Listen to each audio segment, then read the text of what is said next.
The recent turbulence in the Middle East is a textbook demonstration of hard power, where different actors use coercive measures in order to persuade their counterparts to comply with differing goals. Good examples are the economic sanctions against Iran and the military flexing of the United States. While such enforcement of power makes news headlines, there is another, less intriguing but growingly important type of power, which aims to influence the behavior and interests of other entities. Soft power is described as the ability to get what one wants by attracting and persuading others to adopt one's goals, which is a contrast to the carrot and stick traits of hard power. While it's generally accepted that the US is the world's sole superpower with unrivaled economic and military capacity, it is not considered the number one soft power by some of the leading indexes on the matter. According to Monocle Soft Power 2018 and 19 and Portland's Soft Power 30, France was the leading soft power in 2019. This may come as a surprise. After all, this video is narrated in English, a language spread all over the world with the British Empire, and you're watching it on YouTube, one of many American global platforms. Then what is it that makes the French the soft superpower? Super soft power? Power super soft?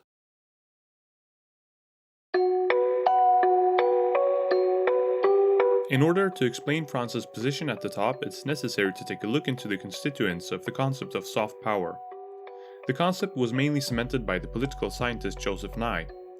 He describes it as the ability to attract, and considers soft power as resting on the ability to shape the preferences of others. The main sources of a country's soft power include its culture, its values, and its policies. The successful enforcement of soft power entails that a country's culture, both high and popular culture, is well regarded and pleasing, that its political values are attractive and consistently practiced, and that its policies, mainly foreign, are viewed as legitimate and inclusive. Ultimately, what counts is the perception that other entities hold over the soft power in question, principally using these three sources of power. Now, before I start to explain why France is considered the primary soft power, I should remind you that indexes use, in addition to objective data from third parties, polling data. Therefore, perception makes a big part of the rankings, and whether you agree with it or not is another matter. In late 2018, the Yellow Vests started protesting against higher prices on fuel. What began as dissatisfaction in the French rural areas developed into a movement against economic injustice all over the country, with people expressing their frustration over fiscal policies and a stagnating development of living standards. The protests prompted the government to initiate a grand debate, allowing for citizens to gather in town hall meetings and bring forward suggestions for changes. There was even a governmental presence on the social media platform Twitch, in order to reach out to younger people. Polls show that the approval ratings of the French President Macron started rising back up after an all-time low during the end of 2018. However, it's still not near that of when he was elected as president. It's not only internal matters which have contributed to the perception of Macron as a true leader. France has an eminent place at the world stage and is increasingly assuming the role as a global mediator. This has been evident by the French efforts in brokering a deal between Iran and America and the intervention and turmoil between Lebanon and Saudi Arabia.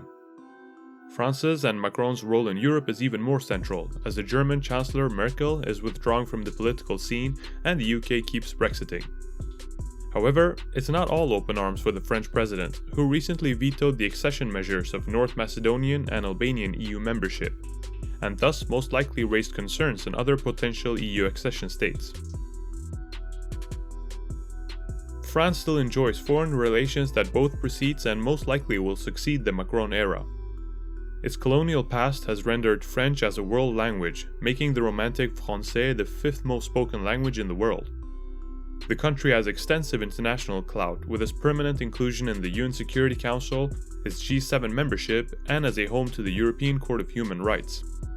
France is only topped by the US and China in number of diplomatic missions abroad, and is the country with the most permanent missions to international organizations such as the UN and the OECD, the latter of which has its headquarters in Paris itself. France also boasts a renowned culture.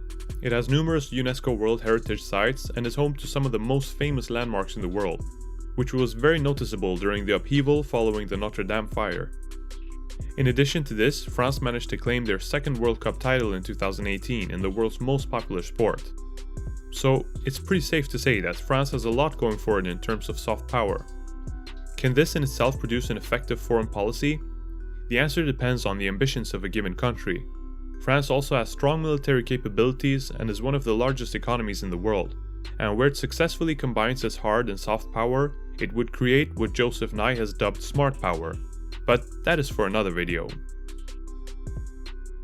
Soft power is something that plays an increasingly important role in international relations. Democracy as a method of governance has kept growing in the last decades, and therefore states are increasingly dependent on the opinion and will of its people.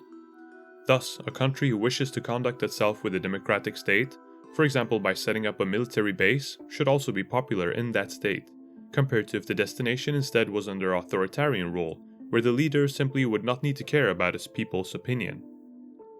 It can be presumed that soft power will matter even more in the age of global information.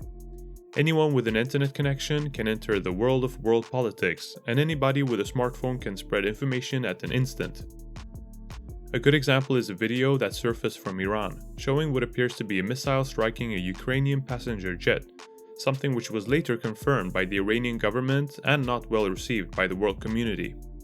Therefore, soft power should be something that entities strive after, both in order to get better hands at the political stage and in order for citizens to reap the benefits of having a government caring for its image. Thanks for watching this video on soft power. If you liked it, please subscribe in order to not miss future uploads about global topics. If you have any ideas on issues I can discuss, make sure to leave a comment below. Until next time.